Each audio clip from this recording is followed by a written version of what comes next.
믿을 수 없는 일이 일어났습니다. 한국으로 수학여행을 다녀온 명문고 학생의 증언으로 일본이 공경에 처했다고 합니다. 집으로 돌아온 학생은 충격에 빠져 방에서 나오지 않았을 정도라고 하는데요. 더 놀라운 건 이 이야기들이 단순한 여행담이 아니라 일본 사회 전체를 뒤흔들 파장이 될 수 있다는 점이죠. 대체 한국에서 무슨 일이 있었던 걸까요? 안녕하세요. 저는 일본의 명문고인 가이세이 고등학교에 재학 중인 유키코라고 합니다. 오늘은 제 인생을 완전히 바꿔준 한국 여행에 대해 이야기를 해보려 해요. 어렸을 때부터 저희 부모님은 늘 한국에 대해 비판적이셨어요. 식사 시간이면 어김없이 한국이 과거에 집착하는 나라라는 이야기가 나왔고, 한국 사람들이 일본을 이해하려 하지 않는다는 말씀을 자주 하셨죠. 정부 고위 관리셨던 조부께서도 한국과 관련된 일로 늘 골치를 앓으셨다고 했습니다. 하지만 저는 달랐어요. 저는 이미 한국 드라마에 푹 빠져 있었거든요. 밤마다 이어폰을 끼고 몰래 드라마를 보았고 자연스럽게 K-팝도 좋아하게 됐습니다. 가끔 제 방에서 흘러나오는 음악 소리에 어머니가 의심스러운 눈초리를 보내실 때면 저는 얼른 핸드폰을 숨겼어요. 부모님이 제 취미를 아시면 크게 실망하실 테니까요. 하지만 맘 한구석에서 언젠가는 꼭 한국에 가보고 싶다는 꿈을 키우고 있었어요. 그러던 어느 날 저에게 기회가 왔습니다. 바로 졸업여행지를 선택할 수 있는 기회가 말이죠. 한국을 포함해서 말이에요. 당연히 저는 한치의 고민도 없이 한국행을 선택했어요. 하지만 예상대로 이 소식을 접한 부모님의 표정은 완전히 굳어졌죠. 아버지는 싱가포르나 대만으로 바꾸면 어떻겠냐고 하셨지만 저는 이미 마음을 굳혔습니다. 드라마와 음악으로만 보았던 한국을 직접 보고 싶었거든요. 그렇게 출발하는 날 아침, 아버지는 서재에서 나오시며 한국은 반일 감정이 심한 나라이니 조심하라고 당부하셨습니다. 어머니도 걱정스러운 눈빛으로 거들었죠. 저는 애써 무시하며 짧게 인사를 하고 현관을 나섰습니다. 가방 안에는 여전히 몰래 보던 드라마 DVD가 있었어요. 집을 나서서 공항으로 가는 길, 택시 창밖으로 봄비가 내렸습니다. 친구들과 만나기로 한 로비에는 이미 몇 명이 와 있었어요. 친구들도 한국 여행이 위험하지 않을까 걱정했지만 저는 오히려 설렌다고 대답했습니다. 비행기에 오르며 창가 자리에 앉았습니다.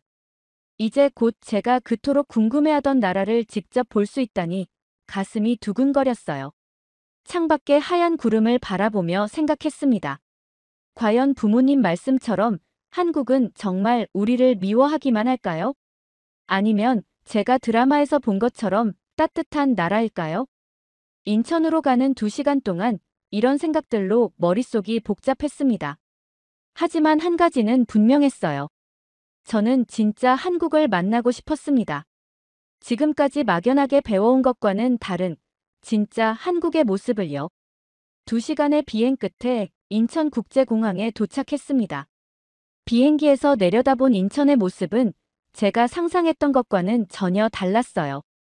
끝없이 펼쳐진 현대적인 건물들과 반짝이는 유리창들이 시선을 사로잡았습니다. 공항에 발을 내딛는 순간 저는 깜짝 놀랐어요. 나리타 공항보다 더 깔끔하고 세련된 시설들이 눈앞에 펼쳐졌거든요.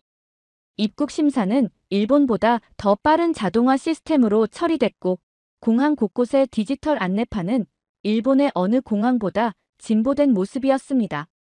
공항 철도를 타고 서울로 향하는 동안 제 눈은 휴대폰 신호 표시에 고정됐어요. 지하철 안에서도 끊김없는 인터넷은 도쿄에서는 상상할 수 없는 것이었습니다. 차창 밖 풍경은 마치 미래도시 같았어요. 높은 빌딩들 사이로 펼쳐진 도시의 모습은 도쿄보다 더 세련되고 정돈되어 보였습니다. 친구 미유키가 놀란 목소리로 말했어요. 이상하지 않아? 마치 일본보다 더 발전한 것 같아. 다른 친구들도 놀란 표정이었습니다. 우리가 알던 한국과는 너무 다른 모습이었으니까요. 서울역에 도착해서는 더 큰 충격을 받았어요. 도쿄의 야마노테선도 부럽지 않은 최신식 지하철, 그리고 일본의 선불제 교통카드보다 더 편리한 결제 시스템까지. 이런 게 바로 선진국의 모습이구나 하는 생각이 절로 들었습니다. 호텔에 짐을 풀고 나와 근처 카페에 들렀어요. 거리는 도쿄 긴자만큼이나 깨끗했고 쓰레기통도 일본처럼 잘 정비되어 있었습니다. 거리의 모든 가게에는 디지털 결제 시스템이 갖춰져 있었고 키오스크도 일본어를 지원했어요. 카페 안으로 들어서자 점원이 밝은 미소로 맞아주었습니다. 어서 오세요라는 일본어 인사에 저도 모르게 눈이 커졌어요. 주문을 하는 동안 점원은 서투르지만 정성스러운 일본어로 응대해 주었고 음료를 건네며 맛있게 드세요라고 말해 주었습니다. 하지만 친구들의 반응은 달랐어요. 사키는 너무 친절한 게 오히려 이상해라며 의심했고 리코는 겉으로만 친절한 거 아닐까? 라고 했습니다. 교실에서 배운 반일 감정이란 말이 자꾸 떠오른다며 카페를 서둘러 나가자고 했어요. 너무 긴장하지 말자. 제가 말했지만 친구들의 얼굴에는 여전히 불안감이 가득했습니다. 유키나는 계속 지도 앱만 들여다보며 주변을 경계했고 마코는 큰 소리로 이야기하는 것조차 조심스러워했어요.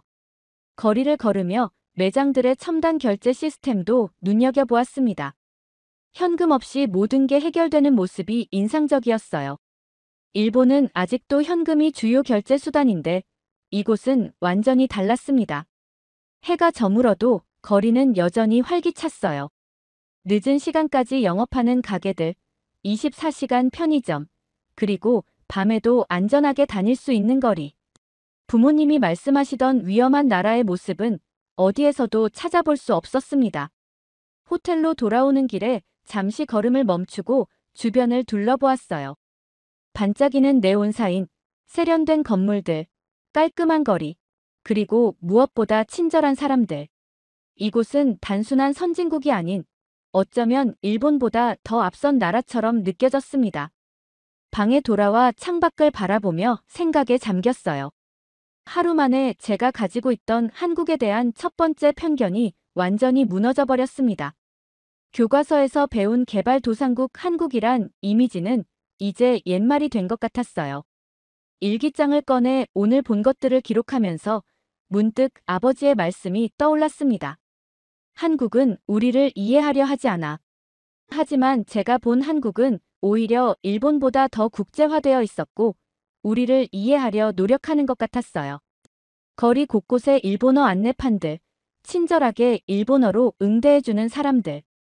이런 게 진짜 한국의 모습이 아닐까 하는 생각에 잠겨 저는 그날 깊은 잠에 빠져들었습니다. 다음 날 아침, 수학여행 일정에 따라 서대문 형무소 역사관으로 향했습니다. 첨단 도시 서울의 한복판에서 이런 역사적인 장소를 만나게 될 줄은 몰랐어요. 높은 벽돌 담장이 둘러싸고 있는 이 건물 앞에 서자 갑자기 마음이 무거워졌습니다. 가이드 선생님의 말씀이 귓가에 들렸어요. 이곳은 일제강점기 때 독립운동가들이 일본 경찰에 의해 고문당하고 수감되었던 장소입니다. 발걸음이 무거워졌어요. 견학은 당시 취조실부터 시작됐습니다. 좁은 방 안에는 여러 고문 도구들이 전시되어 있었어요. 물고문용 의자, 손톱 뽑는 도구, 전기 고문 장비. 일본 경찰이 사용했던 실제 도구들이라고 했습니다. 친구들 사이에서 작은 동요가 일었어요. 사키가 작은 목소리로 말했습니다. 이건 분명 과장된 거야. 우리나라가 이렇게까지 했을 리가 없어. 하지만 전시된 도구들과 함께 있는 당시의 기록 사진들은 너무나 생생했습니다.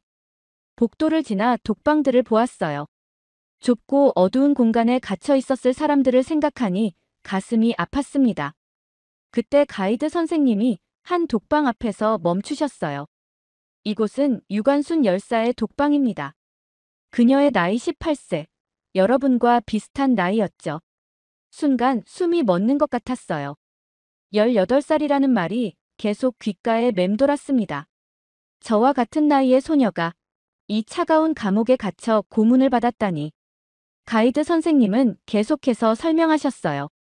유관순 열사는 3.1 운동에 참여했다는 이유로 체포되어 이곳에서 모진 고문을 당했고 결국 옥사했다고 합니다. 그녀의 마지막 모습이 담긴 흑백 사진을 보며 저도 모르게 눈물이 났어요.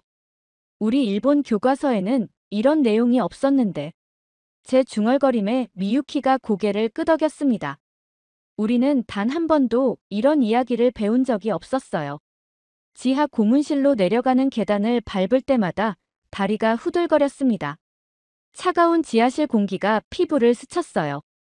좁은 통로 끝에는 고문실이 있었고 그곳에서 들려왔을 비명소리를 상상하자 온몸에 소름이 돋았습니다. 친구들은 점점 불편한 기색을 드러냈어요. 리코는 이건 너무 한쪽으로 치우친 설명이야라며 투덜거렸고 다른 친구들도 한국이 역사를 과장하는 거 아니야? 라며 의심했습니다. 하지만 전시관에 가득한 구체적인 기록들은 부정할 수 없는 진실을 보여주고 있었어요. 재판 기록, 수감자 명부, 당시 신문 기사들. 이 모든 것이 우리가 알지 못했던 역사였습니다. 특히 충격적이었던 건 당시 일본 경찰들의 사진이었어요. 그들은 마치 일상적인 일을 하듯 고문을 집행했다고 합니다. 사진 속 그들의 담담한 표정을 보며 처음으로 한국이 왜 일본에 대해 깊은 상처를 가지고 있는지 이해할 수 있었습니다. 전시관을 나오면서 마지막으로 본 것은 옥사한 독립운동가들의 명단이었어요. 그 긴 명단 앞에서 저는 한참을 서 있었습니다. 이름 하나하나가 마치 제게 무언가를 말하려는 것만 같았어요. 밖으로 나와 햇빛을 마주했을 때 세상이 달라 보였습니다. 어제까지 보았던 현대적인 서울의 모습 뒤에는 이렇게 아픈 역사가 숨어 있었다니. 버스로 돌아가는 길, 친구들은 계속해서 한국의 역사 왜곡을 의심했지만 저는 더 이상 그들의 말에 동의할 수 없었어요.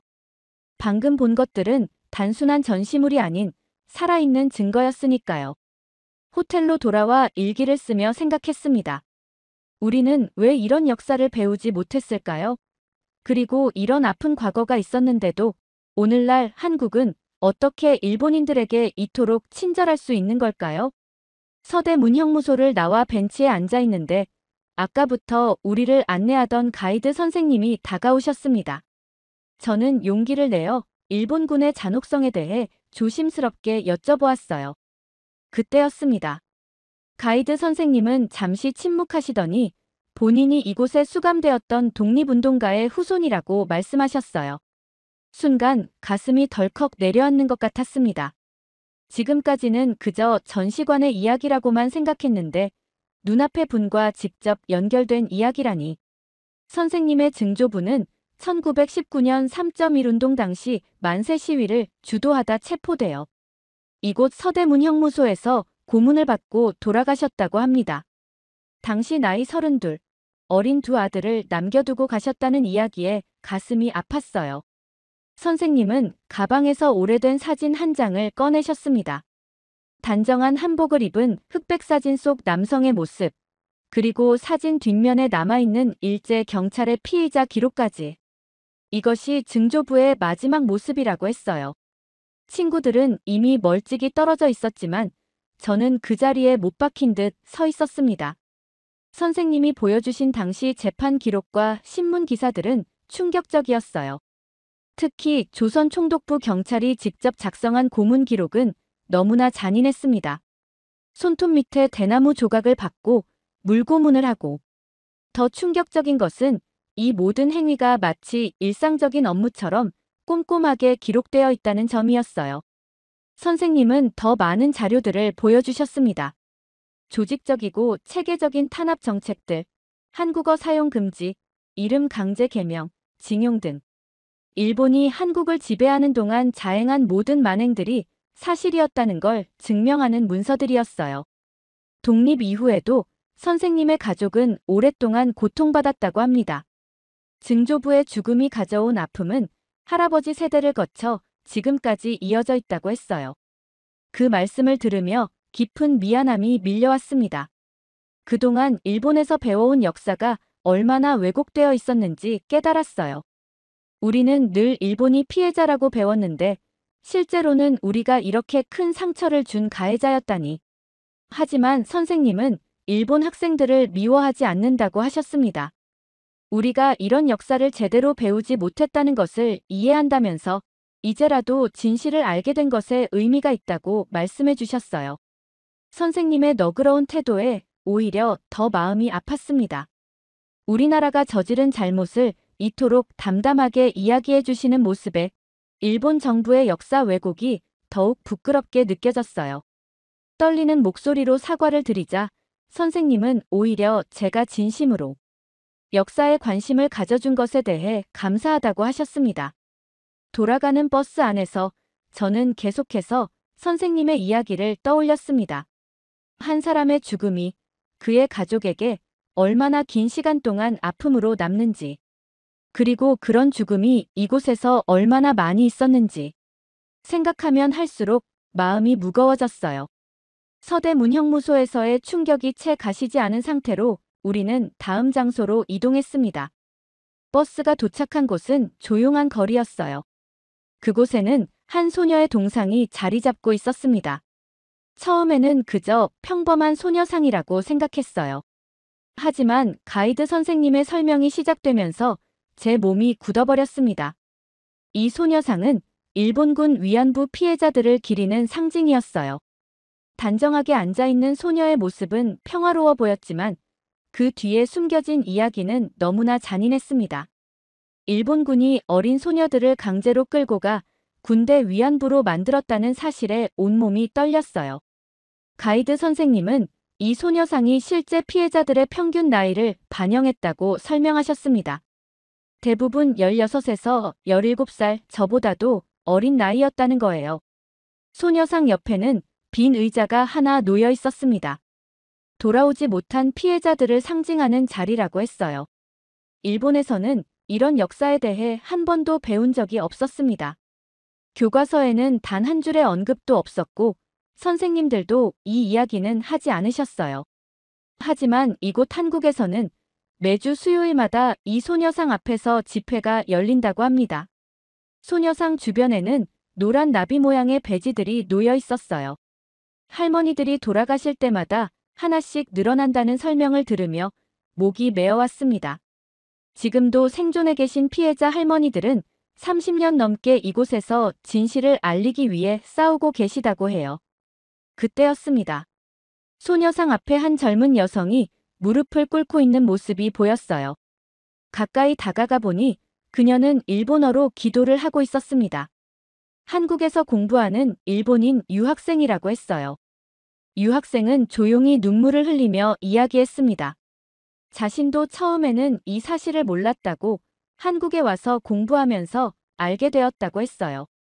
그 후로 매주 수요일마다 이곳을 찾아온다고 합니다. 가슴이 무너져 내렸습니다.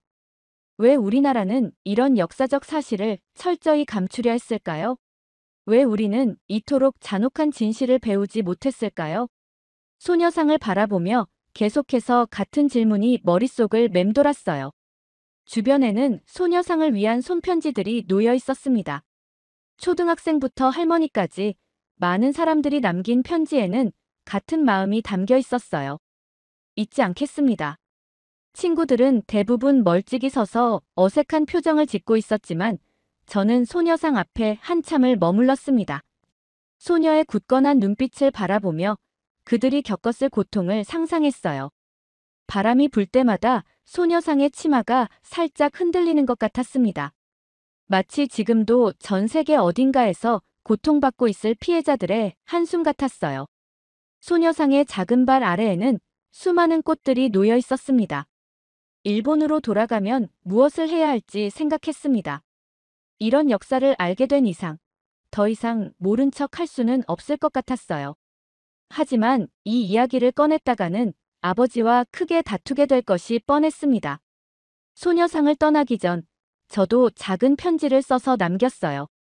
이제야 알게 되어 죄송합니다. 당신들의 이야기를 기억하고 전하겠습니다. 처음으로 제가 할 수 있는 일이 무엇인지 조금은 알 것 같았습니다. 돌아가는 길에 본 석양은 유난히 붉었습니다. 마치 이 땅에 묻힌 수많은 아픔을 닦아내려는 것처럼요. 오늘 본 소녀상의 모습은 앞으로도 오랫동안 제 마음속에 남을 것 같았습니다. 그날 저녁, 저는 무거운 마음을 안고 식사를 하러 나왔습니다. 친구들은 호텔에서 쉬겠다고 했지만 저는 혼자만이라도 한국의 거리를 더 걷고 싶었어요. 지하철역을 찾아가는 길에 헤매고 있을 때였습니다. 한국어로 된 길 안내판을 한참 들여다보고 있는데 한 중년 여성분이 다가오셨어요. 제가 일본인이라는 걸 아시고는 천천히 일본어로 길을 설명해 주셨습니다. 처음에는 망설였어요. 일본에서는 낯선 사람을 경계하라고 배웠으니까요. 특히 한국인은 더 조심해야 한다고 들었는데. 하지만 그분의 따뜻한 미소에 마음이 놓였습니다. 길을 알려주시는 것에 그치지 않고 제가 확실히 찾아갈 수 있도록 지하철역 입구까지 직접 안내해 주셨어요. 지하철에 탑승하고 나서 더 놀라운 광경을 목격했습니다. 노약자나 임산부가 타면 젊은이들이 자연스럽게 자리를 양보했어요. 일본에서도 자리 양보는 하지만 이렇게 자발적이고 자연스럽지는 않았습니다. 특히 인상 깊었던 것은 한 할머니께서 지하철에 타실 때였어요. 젊은 학생이 즉시 자리에서 일어나 할머니를 부축해드리며 자리를 내어드렸습니다.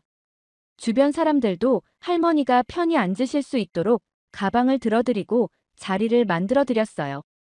이런 모습을 보며 생각했습니다. 일본에서는 늘 한국은 불친절하다는 말을 들어왔는데 제가 경험한 한국은 전혀 달랐어요. 오히려 더 따뜻하고 인간적인 모습을 보여주었습니다. 열차가 흔들릴 때마다 서로를 붙잡아주는 사람들, 노인분들께 자리를 양보하는 학생들, 임산부를 위해 자리를 비워두는 배려심. 이런 작은 친절들이 모여 거대한 따뜻함을 만들어내고 있었어요. 역에서 내려 거리를 걸으며 생각에 잠겼습니다. 부모님은 항상 한국 사람들이 일본인을 싫어한다고 말씀하셨어요. 하지만 오늘 제가 경험한 한국은 달랐습니다. 제가 일본인이란 걸 알면서도 전혀 차별 없이 대해주셨어요. 호텔로 돌아오는 길, 오늘 하루 동안의 경험을 곱씹어 보았습니다. 낯선 이를 돕는 따뜻한 마음, 자연스러운 배려, 문화, 그리고 차별 없는 친절. 이런 것들이 진정한 한국의 모습이 아닐까요? 창밖의 서울 야경을 바라보며 생각했어요. 이렇게 따뜻한 마음을 가진 사람들의 나라를 우리는 왜 그토록 오해하고 있었을까요? 역사의 아픔을 안고 있으면서도 이토록 너그럽게 우리를 대해주는 한국인들의 모습에서 진정한 선진국의 모습을 보았습니다. 여행 마지막 날, 호텔방에서 짐을 싸며 이번 여행을 돌아보았습니다. 캐리어 속으로 옷가지들을 넣으면서 제 마음속에도 무언가를 차곡차곡 정리해야 할 것 같았어요. 서대문형무소에서 본 고문 도구들, 독립운동가 후손 가이드 선생님의 이야기, 소녀상 앞에서의 눈물, 그리고 한국인들의 따뜻한 배려까지. 이 모든 것들이 제 마음속에서 뒤엉켜 있었습니다. 창밖으로 보이는 서울의 마지막 아침 풍경을 바라보았어요. 이제 몇 시간 후면 일본으로 돌아가야 합니다. 하지만 이곳에서 배운 진실들을 안고 어떻게 평범한 일상으로 돌아갈 수 있을까요? 로비에서 만난 친구들의 표정은 여전히 밝았습니다. 마치 아무 일도 없었다는 듯이 즐거운 여행이었다고 이야기하는 모습이 오히려 낯설게 느껴졌어요. 그들에게 제가 본 것들을 이야기할 수 있을까요? 공항으로 가는 버스 안에서 용기를 내어 미유키에게 말을 꺼냈습니다. 서대문형무소에서 본 것들, 위안부 할머니들의 이야기에 대해서요. 하지만 미유키는 그저 그건 한국의 일방적인 주장이야라고 잘라 말했어요. 인천공항에 도착해서 면세점을 둘러보는 동안에도 마음이 무거웠습니다. 예쁜 화장품과 과자들 사이로 계속해서 소녀상의 모습이 떠올랐어요. 이렇게 화려한 쇼핑센터 뒤에 가려진 아픈 역사가 있다는 걸 전에는 몰랐습니다. 출국장으로 향하는 길, 문득 아버지의 서재에 있던 책들이 생각났어요. 그 많은 책들 중에는 왜 이런 역사가 하나도 없었을까요? 우리는 왜 이토록 진실을 외면해왔을까요?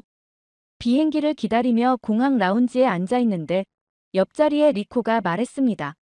한국 여행 재미있었지? 다음에 또 와보고 싶어. 그 말이 어쩐지 가슴을 아프게 했어요. 우리가 본 것은 같은 한국인데 느낀 것은 이토록 다르다니. 비행기에 올라 창가에 앉으며 생각했습니다. 이제 저는 두 개의 진실을 알게 된 사람이 되었어요. 하나는 교과서와 부모님에게서 배운 것, 다른 하나는 이곳 한국에서 직접 보고 느낀 것. 이 두 진실 사이에서 저는 어떤 선택을 해야 할까요? 비행기가 이륙하며 서울의 풍경이 점점 작아졌습니다. 하지만 제 마음속에서는 오히려 더 큰 질문들이 자라나고 있었어요. 학교에 돌아가면 수학여행 보고서를 써야 합니다. 과연 제가 본 진실을 그대로 쓸 수 있을까요? 일기장을 꺼내 마지막 일기를 쓰면서 눈물이 흘렀습니다. 이제 더 이상 예전의 저로 돌아갈 수 없을 것 같았어요. 한번 알게 된 진실은 다시 모른 척할 수 없으니까요. 도쿄가 가까워질수록 마음이 더 복잡해졌습니다. 아버지는 분명 여행이 어땠냐고 물어보실 거예요. 어머니도 궁금해하실 테고요. 하지만 제가 본 것들을 있는 그대로 말씀드릴 수 있을까요? 창밖으로 일본의 땅이 보이기 시작했습니다. 고국의 모습인데도 왠지 낯설게 느껴졌어요. 이제 저는 이 땅에서 어떤 모습으로 살아가야 할까요? 진실을 알면서도 모른 척해야 할까요? 아니면 용기를 내어 말해야 할까요? 나리타 공항에 도착해서 짐을 찾는 동안에도 마음이 무거웠습니다. 도쿄행 리무진 버스를 타고 집으로 가는 길, 창밖의 풍경이 낯설게 느껴졌어요. 이제 곧 부모님을 뵙고 여행 이야기를 해야 한다는 생각에 가슴이 뛰었습니다. 현관문을 열자 어머니가 반갑게 맞아주셨어요. 아버지는 서재에 계시다가 제 목소리를 듣고 나오셨습니다.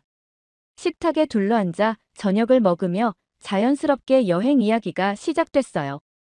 처음에는 현대적인 서울의 모습, 깨끗한 거리, 친절한 사람들 이야기를 했습니다. 부모님도 관심 있게 들으셨어요. 하지만 서대문 형무소 이야기를 꺼내는 순간 아버지의 표정이 굳어졌습니다. 아버지, 우리가 몰랐던 역사적 사실들이 너무 많아요. 위안부 할머니들의 이야기도. 말이 채 끝나기도 전에 아버지가 손을 들어 제 말을 막으셨습니다. 그리고는 서재에서 책 한 권을 가져오셨어요. 한국의 역사 왜곡이라는 제목이었습니다. 유키코, 넌 아직 어려서 한국의 선전에 쉽게 넘어간 거야. 그들은 역사를 과장하고 왜곡해서 일본을 나쁘게 만들려고 해. 아버지의 목소리는 단호했습니다. 어머니도 걱정스러운 눈빛으로 저를 바라보셨어요. 하지만 제 눈앞에는 서대문 형무소의 고문 도구들, 소녀상 앞에서 만난 일본 유학생의 눈물, 독립운동가 후손 가이드 선생님의 담담한 증언이 생생했습니다. 하지만 아버지, 제가 직접 본 거예요. 문서도 있고 사진도 있고. 그런 것들은 모두 조작된 거야. 내가 얼마나 알겠니? 아버지의 언성이 높아졌습니다. 저도 모르게 눈물이 났어요. 지금까지 한 번도 아버지와 이렇게 싸운 적이 없었는데. 어머니가 우리 사이를 중재하려 하셨지만 이미 식탁의 분위기는 차가워져 있었습니다. 방으로 돌아와 침대에 누웠지만 잠을 이룰 수가 없었어요. 벽에 걸린 졸업사진을 바라보며 생각했습니다. 이제 저는 더 이상 부모님 말씀만 들으며 살 수 없을 것 같았어요. 책상에 앉아 일기를 쓰면서 결심했습니다. 비록 지금은 부모님과 갈등이 있더라도 제가 본 진실을 외면하지는 않겠다고요. 오히려 더 많이 공부하고 더 깊이 알아가야겠다고 다짐했습니다. 창밖으로 보이는 도쿄의 밤하늘을 바라보며 생각했어요. 서울에서 보았던 하늘과 다르지 않은데 우리는 왜 이토록 다른 역사를 배우고 있는 걸까요? 문득 서대문 형무소에서 만난 가이드 선생님의 말씀이 떠올랐습니다. 과거를 직시하는 것이 미래로 가는 첫걸음이라고 하셨죠. 그리고 소녀상 앞에서 만난 일본 유학생처럼 진실을 알고 행동하는 일본인이 더 많아져야 한다는 생각이 들었어요. 책상에 앉아 작은 결심을 적어 내려갔습니다. 더 많은 책을 읽고 더 많은 사실을 공부하겠다고. 그리고 언젠가는 한국어도 배워서 우리가 모르고 있는 이야기들을 직접 들어보고 싶다고. 이제 저는 새로운 꿈이 생겼습니다. 일본과 한국 두 나라를 잇는 다리가 되고 싶어요. 비록 지금은 부모님이 이해하지 못하시더라도 언젠가는 제 선택을 인정해 주실 거라 믿습니다. 창밖에 떠 있는 달을 보며 생각했어요. 지금 서울에서도 누군가가 이 달을 보고 있겠죠. 우리가 보는 하늘이 같듯이 언젠가는 우리가 보는 역사도 같아질 수 있지 않을까요? 이번 한국 방문은 제 인생에서 가장 큰 전환점이 되었습니다. 아픈 역사 속에서도 따뜻한 마음을 잃지 않은 한국 사람들에게 깊은 감사를 느껴요. 그들은 제게 진정한 용기가 무엇인지, 올바른 역사 인식이 왜 중요한지를 가르쳐 주었습니다. 이제 저는 이 소중한 깨달음을 안고 새로운 걸음을 내디디려 합니다.